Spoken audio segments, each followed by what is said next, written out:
अरुणेश जी, आपके नेता राहुल गांधी ने एक बयान दिया है। उन्होंने कहा है कि रामपुर के अंदर मूक बधिर बच्ची के साथ, जो मासूम बच्ची है 11 साल की, उसके साथ जो घटना हुई है, तो सरकार क्या बिल्कुल एकदम विफल हो चुकी है, इस तरीके का आरोप लगाए हैं।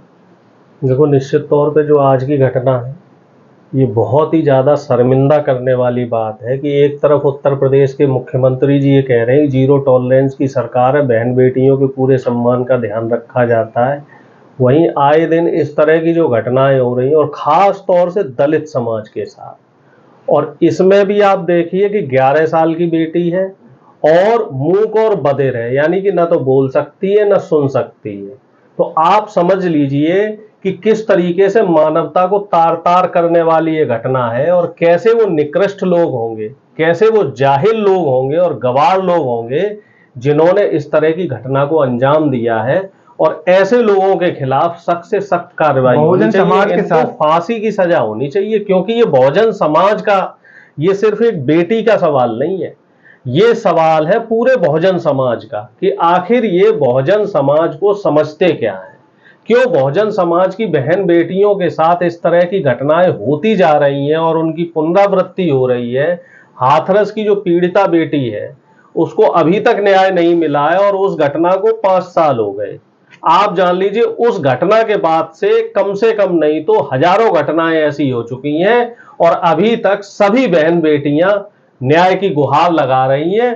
और ऐसे में जो विपक्ष अगर दलित और पिछड़े बहन बेटियों पे हो रहे शोषण के लिए आवाज उठाता है, तो सत्ता पक्ष जो बेशरम हो चुका है, जो निर्लज्ज हो चुका है, वो लोग ये कहते हैं कि साहब आप राजनीति कर रहे हो। नेताजी, इसी के साथ साथ जो बहन बेटियों पर बहुजन समाज के अत्याचार हो रहे हैं वो तो हो ही रहे हैं। राहुल गांधी ने आवाज उठाई है, बहन जी ने आवाज उठाई है, लेकिन दिल्ली में अभी भारतीय जनता पार्टी की नई नई सरकार बनी है और वहां पर भी बहुजन समाज के 17 साल के एक युवक की सरेआम हत्या कर दी गई। देखिए, बहन जी ने भी ट्वीट करके कही है इस तरह की घटनाओं को लेके, और इस मामले में फिर मैं आपको याद करूंगा, हालांकि मैं कांग्रेस पार्टी से जुड़ा हूं, लेकिन मुझे फिर याद आता है वो दौर कि जब बहन जी की उत्तर प्रदेश में चुनी हुई सरकार हुआ करती थी, और क्या मजाल कि कोई बहन बेटी की तरफ आंख उठा के भी देख ले, और खास तौर से अगर वो बहन तो बेटी आप भी बहुजन मानते हैं कि समाज बहन की जी की है। सरकार में जितने भी दरिंदे थे मैं क्या वो मानता औकात हूं, में रहते थे? कैसी बात कर रहे हो, मैं क्या मानता हूं, इस बात को तो सभी लोग मानते हैं, इस बात को तो बीजेपी के नेता भी मानते हैं, सपा के नेता भी मानते हैं, और कांग्रेसी तो हम मानते ही मानते हैं।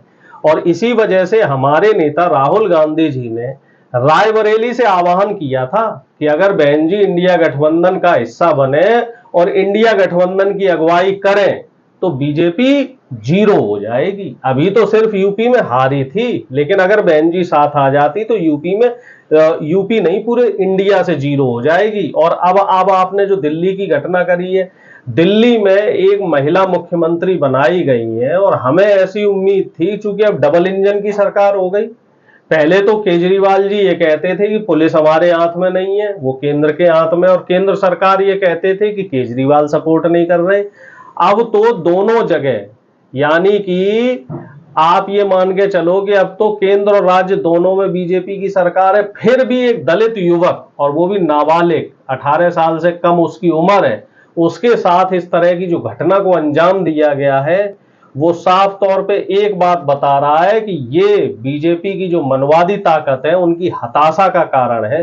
हताशा और निराशा है कि दिनों दिन हमारे जो बहुजन समाज के लोग हैं वो संविधान को समझ रहे हैं, संविधान के महत्व को समझ रहे हैं, अपने हक हकूक के लिए सड़कों पे लड़ रहे हैं। इसलिए बहन बेटियों के साथ और हमारे दलित और बहुजन युवाओं के साथ इस तरह के अत्याचार की घटनाएं आ रही है।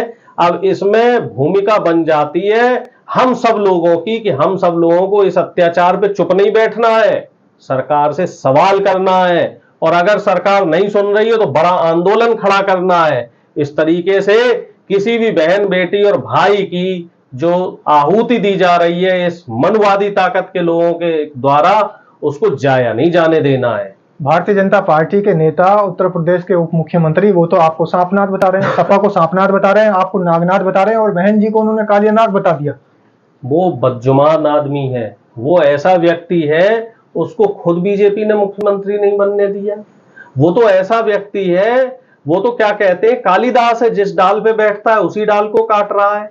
उसको बहुजनों ने नेता बनाया, सिर्फ इस वजह से बनाया कि शायद बीजेपी में ये कल्याण सिंह जी की तरह बड़े नेता बने। लेकिन ऐसे व्यक्ति का आप क्या कीजिएगा कि जो बहुजन समाज के नेताओं का ही अपमान करते हैं, जो बीजेपी का स्लीपर सेल बने हुए बैठे हैं। आप पिछड़े समाज से आते हैं, आप बहुजन समाज से आते हैं, तो कम से कम आपको बहुजन समाज के जो बड़े नेता हैं उनका मान सम्मान करना चाहिए। आपको वोट देकर संसद में और विधानसभा में बीजेपी से अगर पहुंचाया है तो बहुजन समाज के लोगों ने ही तो पहुंचाया है। तो ऐसे बहुजन नेता, मैं ये मान के चलता हूं कि ये आस्तीन के छुपे हुए सांप हैं।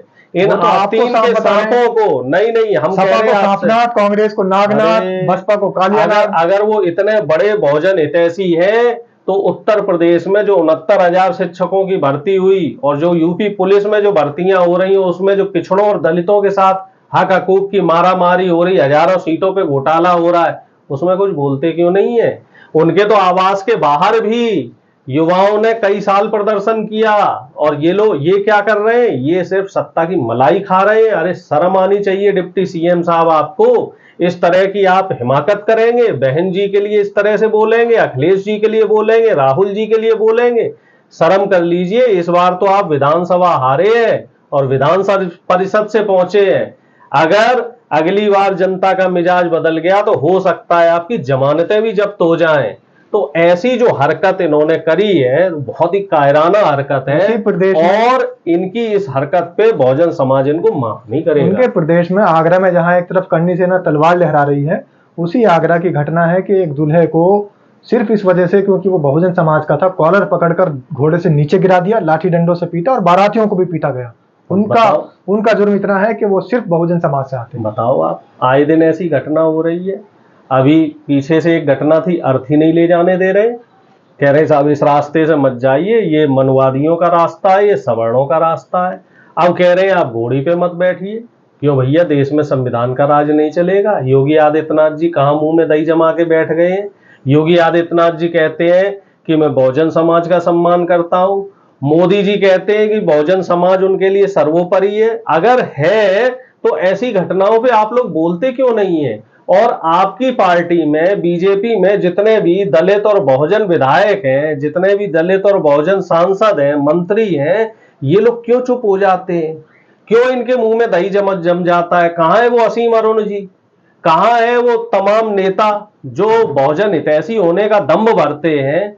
कहां है तमाम वो मंत्री संतरी जो ये कहते हैं कि बहुजन हिताय बहुजन सुखाय और सर्वजन हिताय सर्वजन सुखाय की सरकार है बीजेपी? और जब दलित बहन बेटी या भाई के साथ इस तरह की जाति होती है, उनका अपमान होता है, उनके साथ हिंसा होती है, उनको मार दिया जाता है, उनका कत्ल कर दिया जाता है, तब ये लोग चुप हो जाते हैं। ऐसे लोगों को शर्म नहीं आती? और वो भी आगरा जैसी जगह में, जिसे भीम नगरी बोला जाता है, जहां बहुजनों की संख्या सबसे ज्यादा है और वहीं पे बहुजनों का अपमान हो रहा है। एसपी सिंह बघेल जी जो खुद को बहुजन हितैषी बताते हैं, वो आगरा से ही आते हैं, आगरा से चुने हुए सांसद हैं, विधायक भी रहे हैं।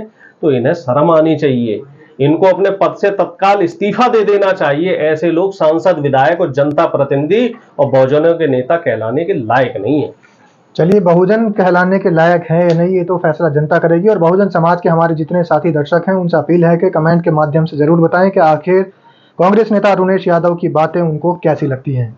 धन्यवाद। जय भीम, जय संविधान। जय संविधान।